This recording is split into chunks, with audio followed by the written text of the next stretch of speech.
All right, class, so let's jump right into it. Hopefully this course doesn't look too overwhelming for you. The reality is that this is pretty fast paced given, they have summer block, but I promise I'll do my very best to pace it in a way that doesn't feel too cumbersome and most importantly allows you to take in the information that you need to do effective diagnosis moving forward. So let's do a little bit of housekeeping for week 1. Hopefully you've had the chance to review the syllabus and get a good understanding as to what to expect throughout the course. And first thing I'm going to have you do here is I'm going to try to put you into teams. Caveat, I can't guarantee everyone gets into the same team, but you'll see on the platform there that there is a sort of survey, if you will, to help you to put yourself into a team. At the end of this week, I will formally place you into teams that you'll work with on various projects throughout the course here. Next, we're going to talk about identifying the appropriate lens as to understanding psychopathology. This week is all about just how do we get to this point? How do we look at various human behavior and categorize it into diagnostic criteria? And how, by the nature of research, were we able to do this? Psychopathology has an impact on how we make sense of the world.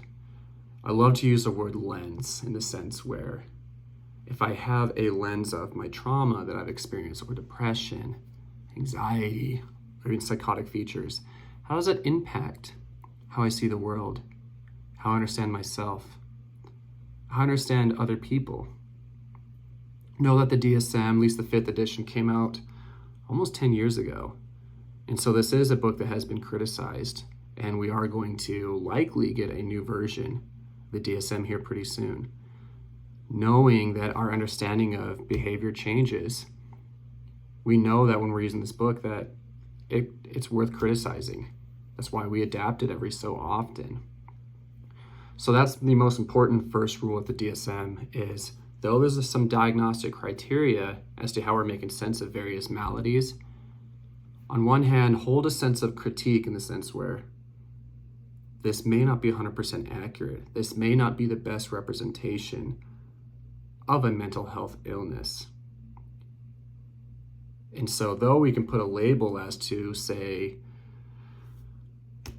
major depression, the way we understand and define it in the DSM will likely change moving forward.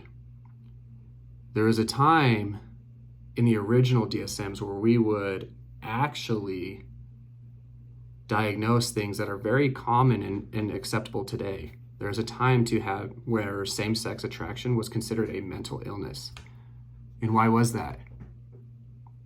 That's where we stood as a culture years and years and years ago. So knowing that this DSM is culturally influenced, does that get in the way of advocating? Is this not a systematic way to limit people?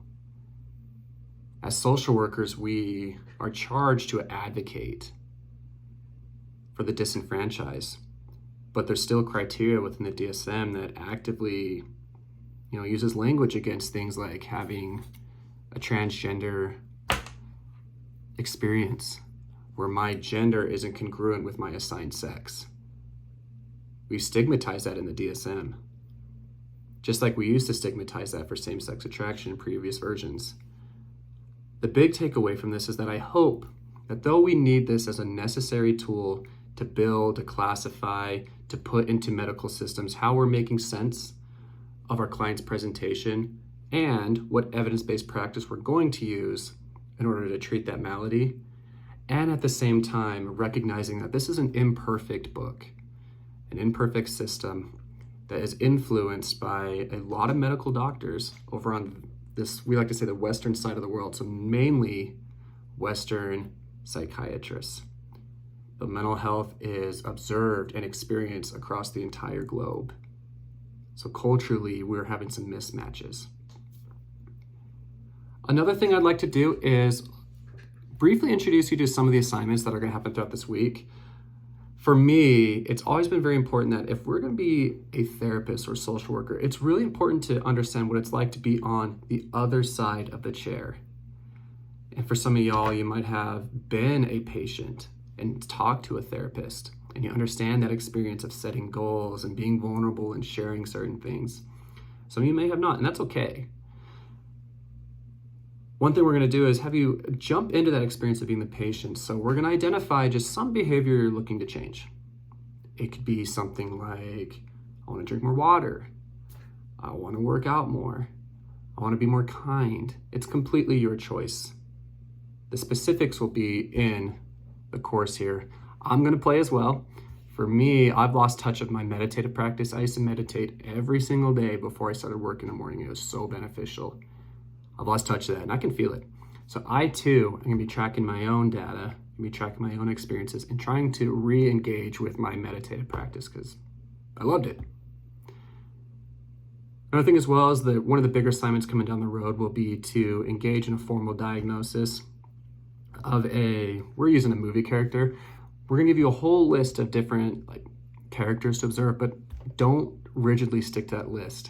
You can pick any movie you'd like to do and diagnose any character. Just let me know who it's going to be, and we'll talk more about what the expectations are for that assignment down the road, but just want to give you a heads up as to what's coming forward. We're going to be doing a lot of discussion, a lot of feedback. We're going to try to make this as interactive as possible. So one thing I am going to say is that my style of teaching and my style of grading, I don't necessarily care deeply for specifics, things like you have to check certain boxes. I measure experience and growth. If I can see that you're using this as an opportunity to grow and think and challenge yourself and ask hard questions, that's what we do.